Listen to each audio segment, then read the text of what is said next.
কলকাতা বিশ্ববিদ্যালয় কোন মন্ত্রকের অধীনে? রাজ্য সরকারের শিক্ষা মন্ত্রকের অধীনে।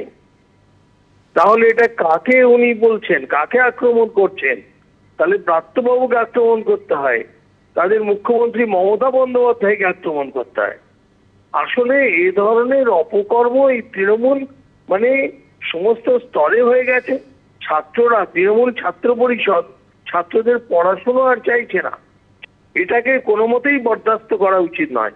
তাদের যদি জন্মদিন হয়, প্রতিষ্ঠাতা দিবস, সেখানে তো আরো ভালো করে সব কাজকর্ম হওয়া উচিত, লেখাপড়া ভালো করে করা উচিত, এদিকে নজর দেওয়া উচিত। এই ধরনের অবান্তর কথা ওই তৃণমূলের ছাত্র সংগঠনই করতে পারে।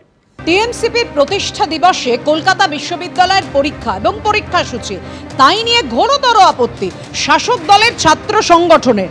তারা আপত্তি জানাচ্ছে যে ওই দিনটি অর্থাৎ তারা 28শে আগস্ট প্রতি বছর টিএমসিপির একেবারে প্রতিষ্ঠা দিবস পালন হয়, কিন্তু সেই দিন কলকাতা বিশ্ববিদ্যালয় গতবারের মতো এবারও কেন পরীক্ষা রেখেছে, ঘোরতর আপত্তি জানিয়েছে তারা।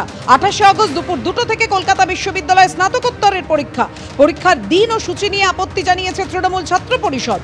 দল দেখতে গেলে তো সব দল দেখে পরীক্ষা করাতে হবে, পরীক্ষা দিতে হবে, এটা গণতান্ত্রিক অধিকারে হস্তক্ষেপ নয়। দলের অনুষ্ঠান দেখে পরীক্ষা ফেলতে হবে, এটাই তো অগণতান্ত্রিক। এমনই প্রতিক্রিয়া কলকাতা বিশ্ববিদ্যালয়ের অন্তর্বর্তী উপাচার্য শান্তা দত্তদের।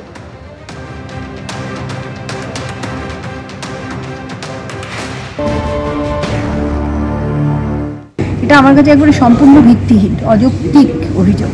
তার কারণ হচ্ছে আমাদের পরীক্ষার ডেটগুলো ঠিক করে বোর্ড অফ স্টাডিজ, এবং সেই বোর্ড অফ স্টাডিজ আজ থেকে প্রায় 3 মাস আগে মিটিং করে এই পরীক্ষার শিডিউলটা তৈরি করেছে।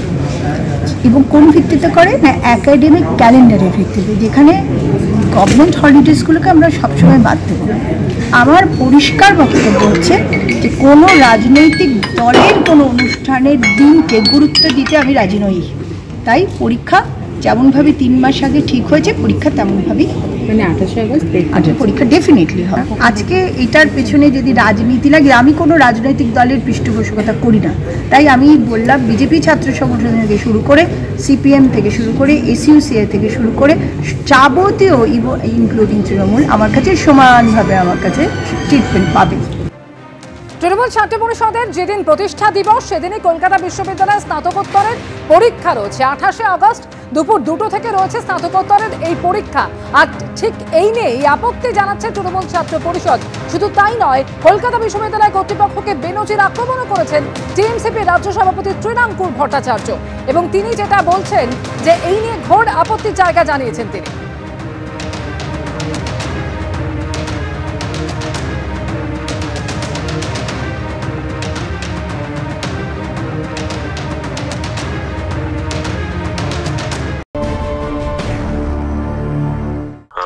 ব্যক্তিগত সিদ্ধান্ত, উনি তো ওনার ব্যক্তিগত সিদ্ধান্তে ইউনিভার্সিটি চালানোর চেষ্টা করছেন। টিচার বা স্টুডেন্টের সুবিধা উনি দেখেননি, কারণ উনিও জানেন যে উনিও আর বেশি দিন নেই, ওনার হয়তো ভবিষ্যতে কোনো লাভ হবে এতে, আমি জানি না। ওনাকে শিক্ষিকা হিসেবে আমি সম্মান করি, কিন্তু উনি যেভাবে হিটলারি শাসন চালানোর চেষ্টা করছেন, এর খুব বেশি দিন আর আয়ু নেই। আর এ তো রাজ্যপাল মনোনীত ভিসি, তিনি এই কাজের জন্যই বেসিক্যালি এসেছিলেন এবং আছেন। বাকি ভিসিদের দায়িত্ব সেরকমই ছিল, আপনি সেটা উপলব্ধি করতে পারছেন। এইটা করে তৃণমূল ছাত্র পরিষদের কোনো ক্ষতি হবে না। আমার প্রধান লক্ষ্য সেই সাধারণ ছাত্রছাত্রীর কথা বলা, যারা আমাদের কাছে আবেদন করেছে যে কোনো রাজনৈতিক কর্মসূচি যদি এরকম ভাবে বৃহত্তর ভাবে হয়, তবে সাধারণ ছাত্রছাত্রীর অনেক সময় অসুবিধা হয় ট্রান্সপোর্টেশন এবং বাকি ক্ষেত্রে। আমার বক্তব্য, এদের কথা ভাবনা চিন্তা করেই যদি ইউনিভার্সিটি পরীক্ষার ডেট একটু আগে পিছিয়ে করে, তবে সাধারণ ছাত্রছাত্রীর সুবিধা হয়।